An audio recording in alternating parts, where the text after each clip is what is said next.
ele não se batizou e foi salvo.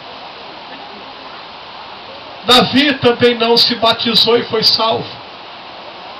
Abraão também não passou pelo processo do batismo e foi salvo.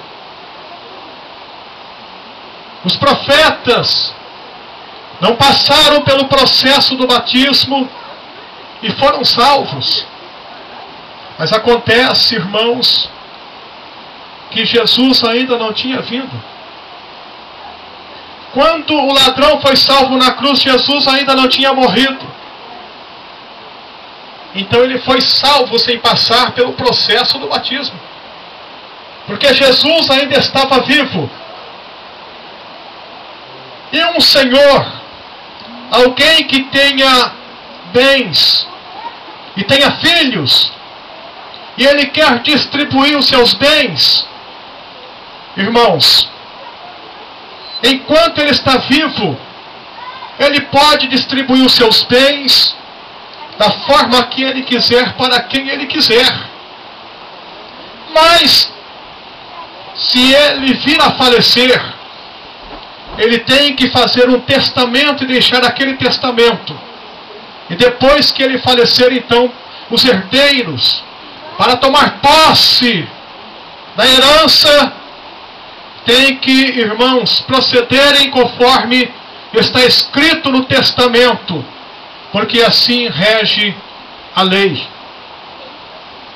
Conforme está escrito no testamento, é que os herdeiros que querem tomar parte na herança deverão proceder. Enquanto Jesus estava vivo, ele era o Senhor, o dono. Ele distribuiu salvação para quem ele quis, ainda em vida, sem a necessidade de um testamento. Mas depois que ele morreu, ele deixou um testamento, e o testamento dele diz: aquele que crer e for batizado será salvo. Agora então, tem que crer. E além de crer, tem que ser batizado para ser salvo. Quem não crer, disse Jesus, não será salvo. Quem não crer, não está salvo. Mas quem crer e for batizado, está salvo. É uma coisa automática. Não que vai ser salvo no futuro, não. Quem creu e é batizado, está salvo. Faz parte da igreja espiritual, do corpo de Cristo. A igreja, o corpo espiritual de Cristo, é salva. Quem está inserido no corpo espiritual de Cristo, que é a igreja, sendo um membro deste corpo, está automaticamente salvo. Quem não está inserido no corpo, não é salvo. Para poder ser inserido no corpo, tem que passar pelo processo do batismo. Aí então, a necessidade do batismo. Não é ele que salva, mas é um conjunto de normas que nos faz com que venhamos a cumprir toda a justiça de Deus. Quando João desceu até o Jordão para ser batizado Quando Jesus desceu até o Jordão para ser batizado por João, a Bíblia diz que João questionou com Jesus: eu sou carente de ser batizado por ti, e vens tu a mim? E Jesus disse: João, deixa por um pouco. Convém que cumpramos toda a justiça de Deus. O próprio Jesus se batizou para deixar exemplo. No Evangelho de João, no capítulo 3, a Bíblia mostra um fato que ocorreu entre Jesus e Nicodemos. Nicodemos era um religioso. Ele era até um príncipe dos judeus. Ele era conhecedor da lei de Moisés. E a Bíblia diz que ele foi procurar Jesus de noite.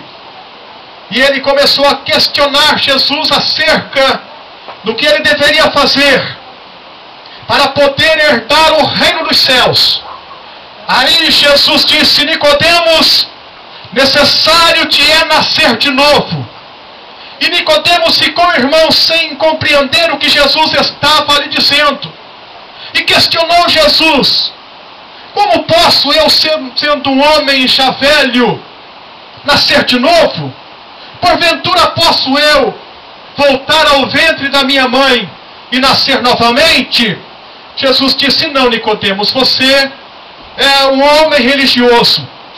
Você conhece a lei de Moisés e você não compreende essas coisas.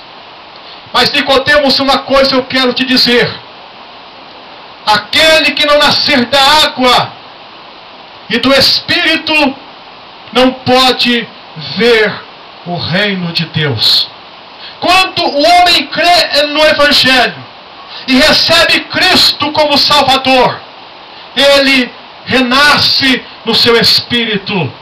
E quando, irmãos, ele passa pelo processo do batismo nas águas, ele renasce, ele nasce das águas. Então ele nasce das águas e nasce do Espírito. Nasce das águas pelo processo do batismo e nasce do Espírito pela vontade de Deus. Aleluia! E então agora está uma vida apta, capaz, inserida no corpo espiritual que é a igreja de Cristo aqui na terra. Irmãos, salva, e quando a trombeta tocar, irmãos, cada um que faz parte da igreja vai levantar as mãos e vai dizer: Senhor, eis-me aqui, e será arrebatado para estar na eternidade, desfrutando da vida eterna com Cristo na sua glória.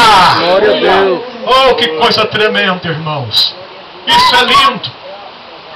Isto é maravilhoso. O homem natural não compreende estas coisas.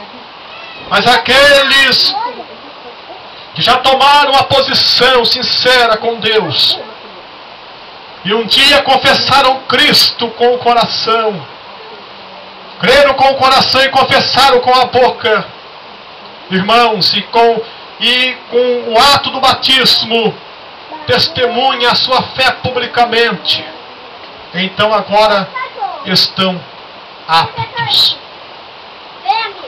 A necessidade do batismo nas águas. Mais uma vez eu quero deixar claro: o batismo não salva.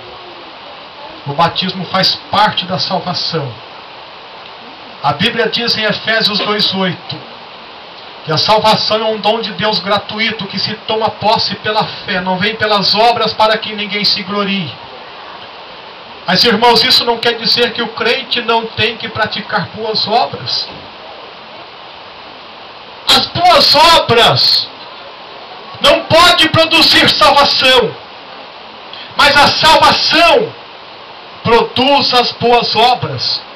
As boas obras na vida de um cristão é o reflexo de uma vida salva.